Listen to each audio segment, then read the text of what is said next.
Jika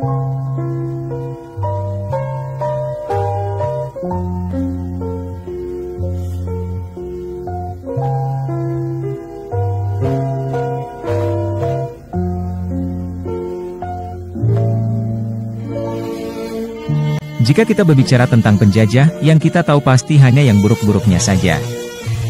Mungkin banyak orang yang membayangkan, kita ditindas habis-habisan oleh para penjajah. Tetapi apakah kita bisa bayangkan, jika kita tidak pernah dijajah sama sekali? Sebelum melanjutkan videonya, share video ini, like, komen dan subscribe serta bunyikan tanda lonceng. Terima kasih.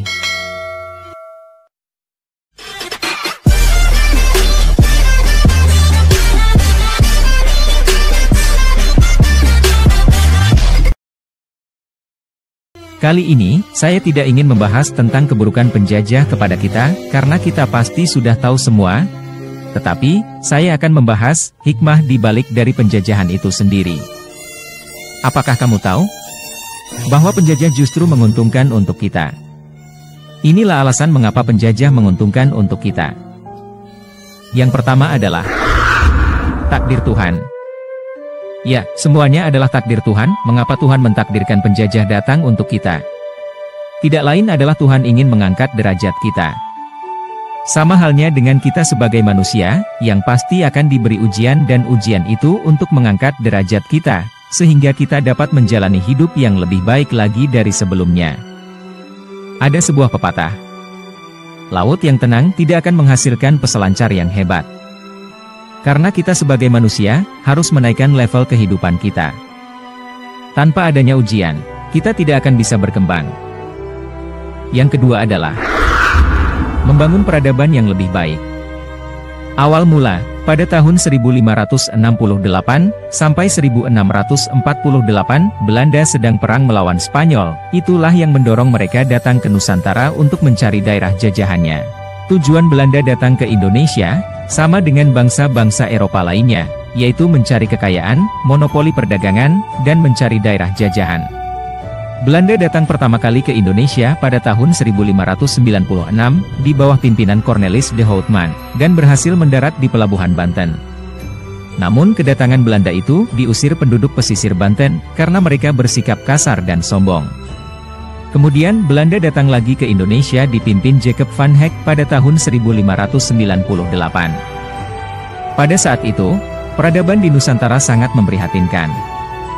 Kita tidak bisa mengatur hukum, perdagangan atau mengelola sumber daya alam maupun manusia, bahkan banyak yang tidak bisa baca tulis dan banyak juga yang kelaparan. Datangnya penjajah ke Nusantara merubah itu semua. Selain menjajah, mereka membangun sumber daya manusia. Kita diajarkan baca tulis, hukum, perekonomian hingga membangun banyak infrastruktur. Kita tahu sumber daya manusia kita jauh lebih banyak dari Belanda. Karena itulah Belanda mengajari kita politik dan cara mengatur hukum untuk dijadikan sebagian dari instansi-instansi Batavia Hindia Belanda. Justru itu semua jadi bumerang untuk mereka sendiri. Seiring berjalannya waktu, tokoh-tokoh di Indonesia mulai bermunculan. Dan mulai sedikit demi sedikit memberontak. Sampai pada akhirnya Bung Karno mendeklarasikan kemerdekaan Indonesia pada tanggal 17 Agustus 1945. Proklamasi. Kami, bangsa Indonesia, dengan ini menyatakan kemerdekaan Indonesia. Setelah kemerdekaan Indonesia, mereka kembali lagi, namun semuanya sia-sia. Indonesia sudah jauh lebih kuat dari sebelumnya. Kemudian yang terakhir adalah bersatunya Nusantara. Jika kita membayangkan, apa jadinya Nusantara jika tidak ada penjajah? Indonesia tidak akan terbentuk jika tidak ada penjajah. Kita tahu, Indonesia memiliki banyak suku, ras, budaya dan bahasa yang berbeda-beda. Jika tidak ada penjajah, mungkin Nusantara sudah terdiri dari banyak negara dari masing-masing suku dan ras. Adanya penjajah datang ke Nusantara bisa menyatukan kita semua. Penjajah mengajari kita mulai dari huruf-huruf Latin, bahasa yang sekarang menjadi bahasa wajib kita hingga nama Indonesia itu sendiri. Kemudian para tokoh dan pejuang yang tak pernah henti membakar semangat kita untuk mengusir para penjajah demi kepentingan bersama. Dari situlah Nusantara bisa bersatu dan para tokoh membentuk ideologi Pancasila dan semboyan Bhinneka Tunggal Ika, yang artinya berbeda-beda tetapi tetap satu.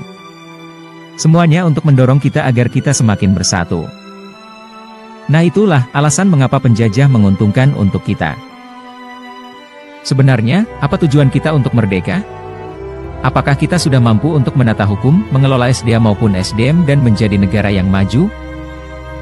Bung Karno pun pernah berkata, perjuanganku lebih mudah karena mengusir para penjajah, tapi perjuanganmu akan lebih sulit karena melawan bangsamu sendiri. Apakah kita sudah benar-benar merdeka? Setelah kemerdekaan atau penjajah sudah tidak datang lagi ke Indonesia, politik dan pemerintahan kita semakin kacau. Seakan kita diadu domba dan terpecah belah. Dari mulai peristiwa 30 SPKI, pembantaian 7 jenderal dalam satu malam, pada tanggal 30 September 1965 dan 1 Oktober 1965, lalu Bung Karno mengundurkan diri dengan dalih tidak mau rakyatnya terpecah belah. Tragedi tahun 1998 dari Orde Baru sampai zaman reformasi yang saat ini kita pakai. Penjajah menjajah kita mungkin tidak lagi dengan fisik, tetapi dengan otak. Mungkin mereka masuk ke dalam tatanan negara kita dan mencoba mengacaukan politik kita, atau mungkin mereka yang mengatur siapa saja yang akan menjadi pemimpin. Itu terbukti dari banyaknya sumber daya alam kita yang dijarah, budaya yang perlahan mulai sirna, hingga masih banyak orang-orang yang diperbudak dan kelaparan. Apakah kemerdekaan seperti itu yang diinginkan oleh para pejuang? Mari kita renungkan bersama-sama. Dukung terus channel ini, agar bisa tetap konsisten dalam memberi informasi, dengan cara share video ini, like, komen dan subscribe serta bunyikan tanda lonceng. Terima kasih.